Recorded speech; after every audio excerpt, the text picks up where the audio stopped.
It's been America's longest war, and President Obama has been pushing for it to end.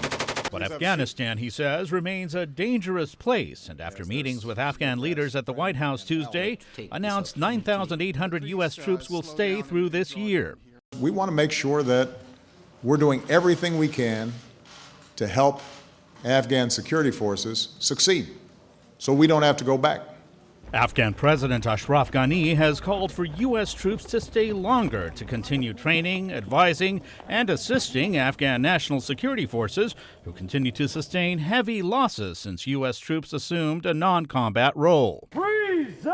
On his Washington visit, the Afghan leader laid a wreath at the tomb of the unknown soldier at Arlington National Cemetery, expressing gratitude to Americans for their sacrifices, both in financial assistance and the more than 2,000 American soldiers killed in his country.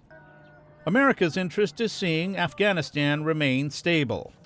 Tragedy brought us together. Interest now unites us. Mr. Obama's original plan was to cut the number of U.S. troops almost in half by the end of this year and down to about 1,000 by the end of next year. That part of the plan, Mr. Obama said, remains on track.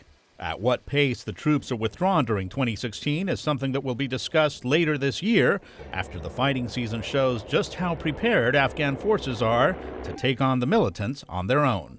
Luis Ramirez, VOA News, at the White House.